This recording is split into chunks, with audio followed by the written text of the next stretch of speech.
నువ్వు ఖచ్చితంగా ఈ పెళ్లి చేసుకోవాల్సిందే.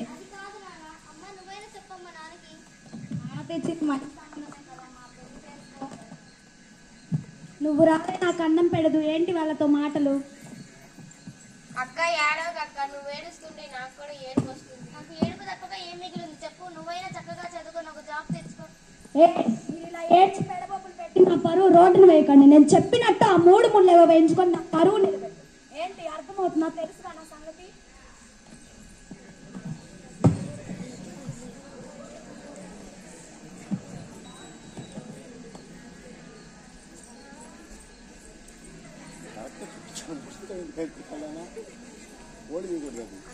అక్క చూసావా పెళ్లి ఎంత బాగా జరుగుతుందో?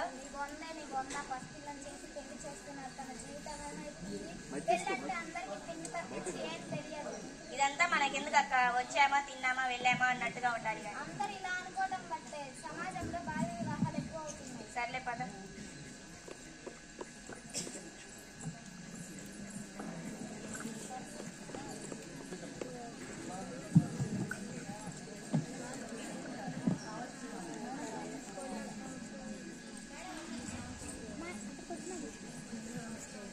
తనుశ్రీ నా బ్యాగ్ తీసుకోనరా.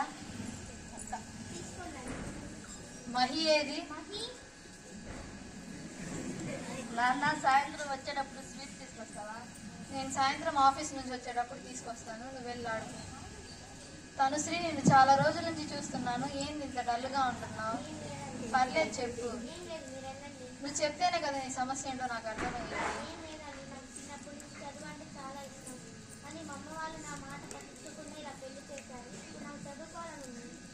సరే అయితే నేను ఆఫీస్ పని మీద సిటీకి వెళ్తున్నాను, ఇంటికి వచ్చేటప్పుడు కాలేజ్ అడ్మిషన్ తీసుకొని వస్తాను.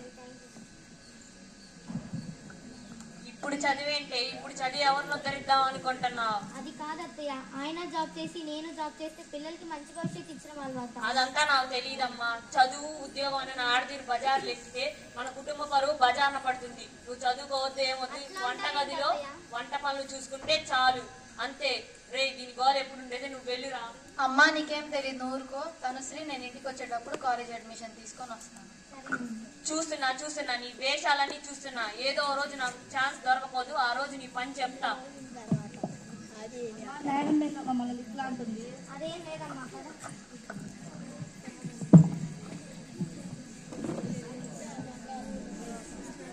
కొన్ని రోజుల తర్వాత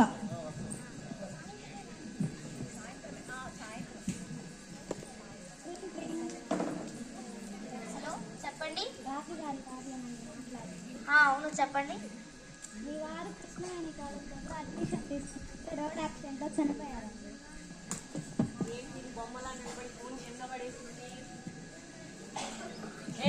ఏమైందే నీకు ఇలా నిలబడ్డావు? ఫోన్ లో ఎవరో ఏం మాట్లాడారు? అది కాదత్తయ్య, ఆయన రోడ్ యాక్సిడెంట్ లో చనిపోయారు. అయ్యో అయ్యో అయ్యో, అప్పటికి చెప్తానే ఉన్నానే నీకు చదువు ఎందుకే అని. నువ్వు విన్నావా? అయినా కానీ చదువు అని అంటూ నా కొడుకుని పొట్టన పెట్టుకున్నావు కదే.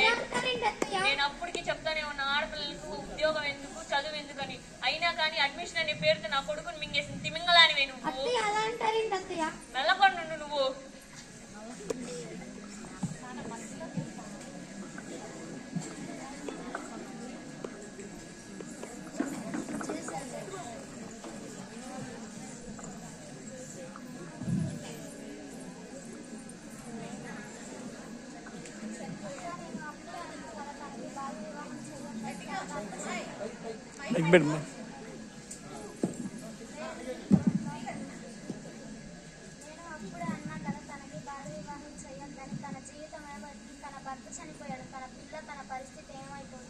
అవునక్క, అమ్మాయి చూస్తుంటే నా గుండె తరుక్కుపోతుంది అక్క. రే నేను నీకు అప్పటికి చెప్తానే ఉన్నా, ఆడవాళ్ళకు చదువు ఎందుకు ఉద్యోగాలు ఎందుకని. అయినా విన్నావా? అడ్మిషన్ అనే పేరుతో వెళ్ళి ఇలా శవమై వచ్చావు. అంతా ఏం చేస్తాం, దీని దరిద్రం మన ఇంటికి అలా చుట్టుకుంది. ఇప్పుడు అది బాధపడుతుంటే దాని దరిద్రం అని అంటారు. ఏంటయ్యా మీ బాధ్యత మీరు బాగానే తీర్చుకొని మీ పిల్లని మా ఇంటికి అంటగట్టారు. అది చూడండి, ఇప్పుడు అడ్మిషన్ అనే పేరుతో నా కొడుకుని మింగేసింది. అదేంటో అలా అంటారు. ఏంటమ్మా నువ్వు కూడా? మీ ఆయన బాగానే పెళ్లి చేశాడు, ఇప్పుడు చూడండి మా ఇంటికి అది వచ్చి నా కొడుకుని చంపేసింది. అదెక్కడికి? నువ్వు కూడా మీ అమ్మాయిని తీసుకొని వెళ్ళు. నా ఇంట్లో ఎందుకు మీ అమ్మాయి? అలా అంటే దాని పిల్ల భవిష్యత్తు ఏమవ్వాలండి? నాకు అదంతా తెలియదండి. నా కొడుకే లేనప్పుడు నీ కూతురు నీ మనవరాలు నా ఇంట్లో ఎందుకు?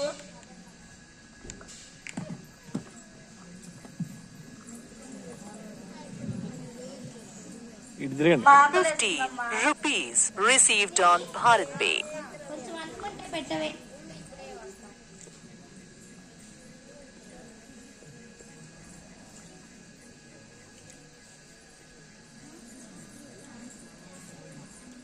నన్ను క్షమించక్క.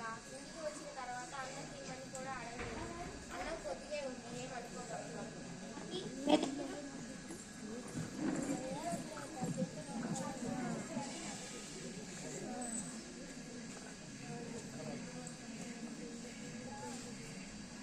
అమ్మా ప్రేరణ, ఏంటమ్మా అలా ఉన్నావు? ఎలా ఉండాలి నాన్న? నేను ముందు నుంచి చెప్తున్నాను కదా మీకు, నాకు ఈ పెళ్ళి వద్దు, నేను చదువుకుంటానని. నా మాట పట్టించుకోకుండా ఇలా పెళ్లి చేశాను. ఇప్పుడు నేను నా కూతురు భవిష్యత్తు ఏం కావాలి? ఏంటండి అలా ఉన్నారు? ఏం చేయమంటావి? దానికి బాల్యంలోనే వివాహం చేసి ఇప్పుడు దాని జీవితాన్ని అలా చేశానని నాకు అనిపిస్తుంది. సర్లేండి, అయిపోయింది ఏదో అయిపోయింది. మనం కూడా దాని భవిష్యత్తు బాగుంటుందనే కదా పెళ్లి చేసింది. ఇలా అవుతుందని మనం కూడా ఊహించలేదు కదా. అలా కాదే, అది ముమ్మాటికి నా తప్పేనే.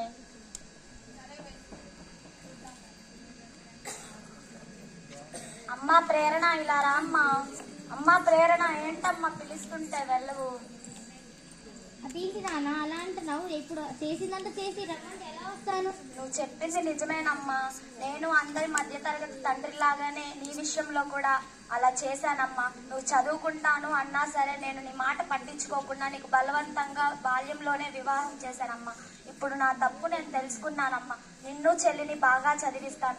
సమాజంలో ఎవ్వరూ ఏమనుకున్నా సరే నాకు అనవసరం. నా ఇద్దరి కూతుర్ల భవిష్యత్తే నాకు ముఖ్యమమ్మా.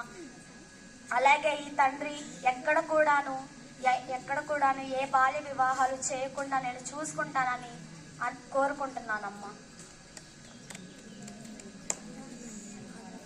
అయిపోయింది ఏదో అయిపోయిందమ్మా. ఇంటి నుంచి మీ నాన్న చదివిస్తున్నారు కదా, చదువుకొని మంచిగా పేరు తెచ్చుకో, నాకు చాలు. చూశారు కదా బాల్య వివాహం వల్ల ప్రేరణ జీవితం ఎలా మారిపోయిందో. ఇది కేవలం ప్రేరణ కథ మాత్రమే కాదు, ఎందరో ఆడపిల్లలు బాల్య వివాహం వల్ల ఇలా వాళ్ళ జీవితాలు నాశనం అయిపోతున్నాయి. ఇప్పుడు ప్రేరణ మాటల్లో తన బాధ ఏంటో తెలుసుకుంది. అమ్మా నాన్న, నన్ను ఈ లోకానికి తీసుకొచ్చింది మీరు, కానీ నా జీవితాన్ని ముగించేసే హక్కు మాత్రం మీకు లేదు. నన్ను పెళ్లి కూతుర్ని చేస్తున్నారు, కానీ ఎవ్వరూ అడగలేదు నేను ఇంకా పిల్లనని. చిన్న చేతుల్లో బొమ్మలు ఉండాలి, పుస్తకాలు ఉండాలి, కళలు ఉండాలి, కానీ మీరేమిస్తున్నారు? మాంగళ్యం, బాధ్యతలు, కన్నీరు. నా చేతిలో పెన్ను ఉండాలి, మీరు తాళి పెడుతున్నారు. నా బ్యాగ్లో పుస్తకాలు ఉండాలి, మీరు భారం నింపుతున్నారు. ఇది మంచి సంబంధం, మళ్ళీ రాదు అంటారు. నా బాల్యం మళ్ళీ వస్తుందా? నా చదువు మళ్ళీ వస్తుందా? అలాగే నా కళలు మళ్ళీ పుడతాయా? లేదే. అమ్మ, నువ్వు కూడా ఒక అమ్మాయివే కదా. నీ కళలు ఎవరో చంపితే నీకెంత నొప్పి అయిద్దో ఒక్కసారి నా హృదయం విని చూడమ్మా. నాన్న, నువ్వే నా చేతిని పట్టి నడిపించావు, ఇప్పుడు ఎవరో చేతిలోకి నెట్టడానికి కాదు. నా వయసు ఆడుకోవాల్సిన వయసు. మీరు అంటున్నారు ఇది మంచి సంబంధం అని. సరే, ఇది మంచి సంబంధం అయి ఉండొచ్చు, కానీ నా బాల్యం కంటే మంచి సంబంధం ఉందా? నా కళలు కంటే గొప్ప వరుడు ఉన్నాడా?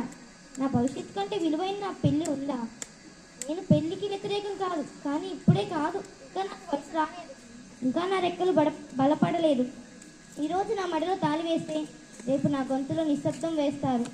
ఈరోజు నా కన్నీళ్లు పూసుకుంటే రేపు నా జీవితం అంతా శిక్ష అవుతుంది. నా కళలు చచ్చిన తర్వాత వచ్చే పెళ్ళి నాకు ఒక శవపేటిక లాంటిది. నేను చదువుకుంటాను, నేను ఎదుగుతాను, నా కాళ్ళ మీద నేను గట్టిగా నిలబడతాను. ఆ రోజు నన్ను గౌరవించే సంబంధాలు వందలు కాదు వేలుగా వస్తాయి. అమ్మాయిలారా, మన భయమే వాళ్ళ శక్తి, మన నిశ్శబ్దమే వాళ్ళకు ఆయుధం. మన కన్నీళ్లతో వాళ్ళు పండుగ చేసుకోకూడదు, అలాగే మన కళలతో వాళ్ళు వ్యాపారం చేయకూడదు. ఒక్కసారి మనం లేదు అంటే ఒక బాల్య వివాహం ఆగుతుంది, వందల అమ్మాయిల జీవితం మొదలవుతుంది. మనమే చెప్పాలి, నా బాల్యం నా హక్కు, నా చదువు నా ఆయుధం, నా జీవితం నా నిర్ణయం అని.